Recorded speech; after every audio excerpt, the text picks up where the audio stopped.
Merry Adventures of Robin Hood, Chapter 8. Robin Hood Manages a Marriage. The morning had come when fair Ellen was to be married. Robin and his men broke their fast. "It is time for us to set forth," Robin announced. "Will Scarlet, you abide here and be the chief while I'm gone." Robin called to himself 20 fellows, including Little John and Will Stutely. Then Robin put on a bright ribboned coat such as a strolling minstrel might wear. He slung a harp across his shoulder.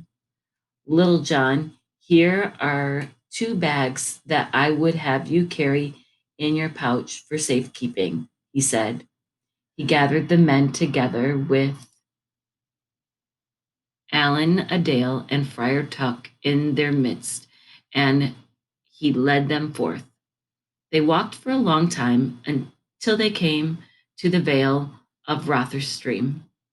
Here were sights different from the forest. The men saw hedgerows, broad fields of barley corn, and pasture lands rolling till they met the sky. Robin said, "The dear world is as fair here as the woodland shades. Who calls it a vale of tears? Methinks it is but the darkness in our minds that brings gloom to the world."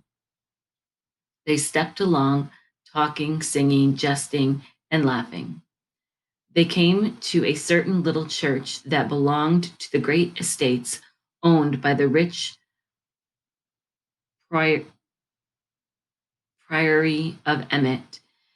Here it was that fair Ellen was to be married on that morn.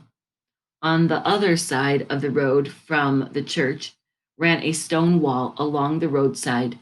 The men leaped over the wall and sat in the shade of it. Robin said, "I would have one of you watch and tell me when he sees anyone coming to the church. The one I choose shall be young David of Doncaster.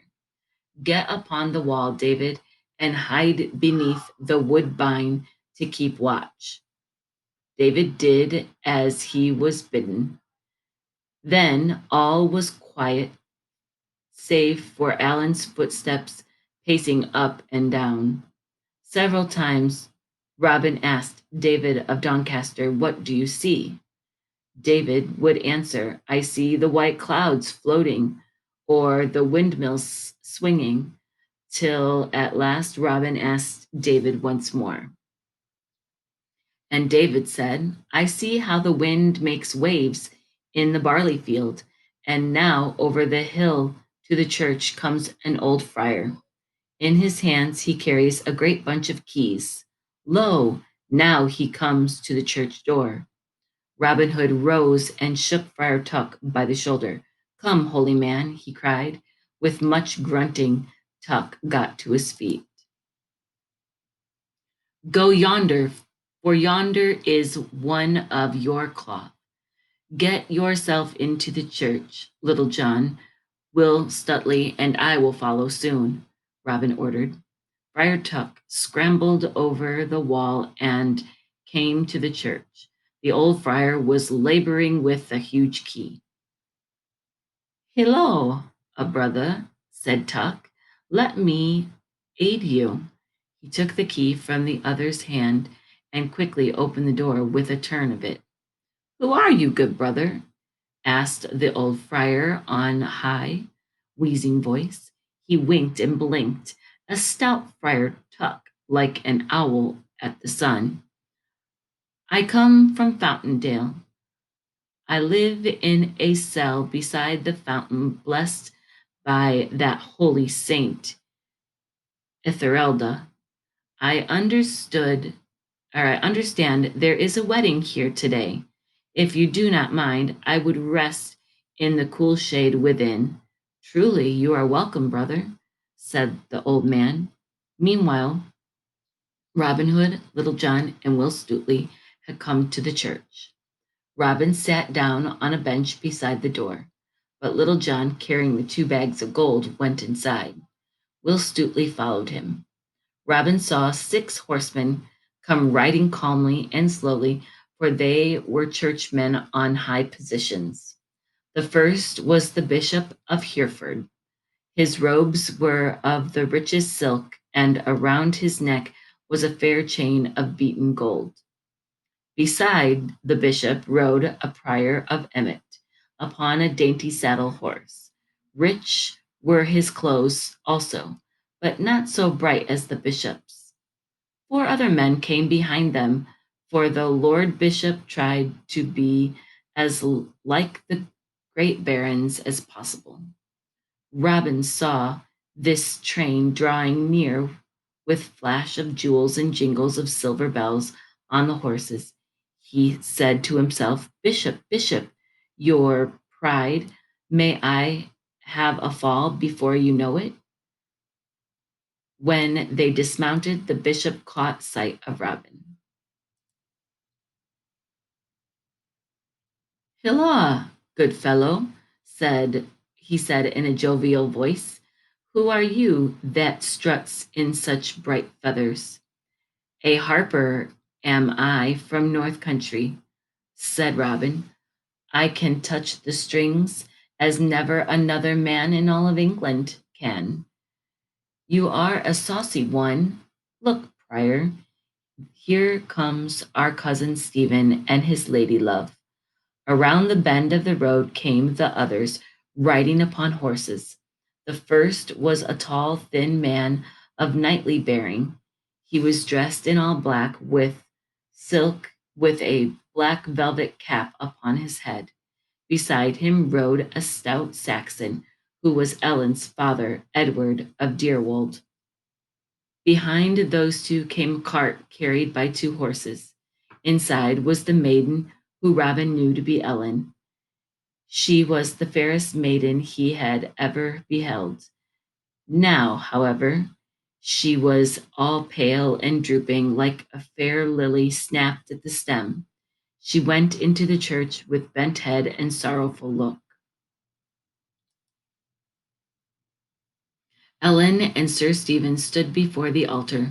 The bishop himself came in his robes and opened his book. Robin strode forward in all his fluttering ribbons of red and yellow. He stood between the bride and the bridegroom. This is no fit wedding, he said in a loud voice. You, Sir Knight, are so old and she so young. You think you make her your wife? I tell you that it may not be, for you are not her own true love. At this, all stood amazed. Robin took his bugle and blew 3 blasts. Little John and Will Stutely came leaping and stood on either side of Robin Hood. Stout Edward strode forward and would have dragged his daughter away, but Little John stepped between them and thrust him away.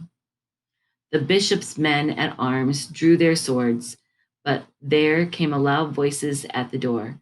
Up the aisle came 18 stout men in Lincoln green, with Allen a Dale in the lead. Edward of Deerwold spoke in a deep voice of anger. It is you, Allen a Dale, that has bred all this turmoil in a church. Nay, said Mary Robin, that I have done, and I care not who knows it, for my name is Robin Hood. The Bishop of Hereford crossed himself devoutly. Heaven keep us this day from that evil man. I mean you no harm. Here is fair Ellen's betrothed husband. She shall marry him, for pain will be brought to some of you. Stout Edward spoke. I am her father, and I shall marry, and she shall marry Sir Stephen, and no one other. Sir Stephen had been standing in proud and scornful silence. Nay, fellow, he said coldly, maiden, if you would rather choose a beggarly minstrel than a high-born knight, take your choice. and so I will leave you." He gathered his men around him and walked out of the church. Then the Bishop of Hereford spoke. "I too have no business here and will depart." He made as if to go, but Robin Hood laid hold of his clothes and held him. "Stay, Lord Bishop," he said. The bishop's face fell, but he stayed as Robin told him. Robin Hood turned then to Edward. "Give your blessings on your daughter's marriage to this young man, and all will be well." Little John gave the bags of gold. "Look, farmer, here are 200 bright golden angels. Give your blessings, and I will count them out to you as your daughter's bride price." Edward was a shrewd man. He said, "If she chooses to be what she is like to be, I will have nothing to do with her any more. However, I will give her my blessing when she is properly married." One of those of Emmet spoke up. "The banns have not been published, and there is no priest here to marry them." Tuck roared from the choir loft. "No priest? Here stands a holy a man as thou art. As for the question of banns, I will publish them." He came down from the loft and performed the marriage service. And so Alan and Ellen were properly wed. Robin counted out 200 golden angels to Edward of Deerwold, and he gave his blessing. Then Robin turned to the Bishop of Hereford. "My Lord Bishop," Robin said, "give me the golden chain that hangs about your neck as a wedding present for this fair bride." The bishop's cheeks grew red with rage and his eyes flashed. Then he saw the look in Robin's face. Slowly he took the chain from about his neck and handed it to Robin. Robin flung it over Ellen's head as though it hung glittering about on her shoulders. "Truly, you are more proper without it," Robin said to the bishop. Now he gathered his men together with Alan and his young bride in their midst. They all turned their footsteps towards the woodlands. On the way, Friar Tuck came close to Robin and plucked him by the sleeve. He said, "You do lead a merry life, good master, but do you not think it would be for the welfare of your souls to have a good stout chaplain to oversee holy matters?" Robin laughed and asked him to stay and become one of their band.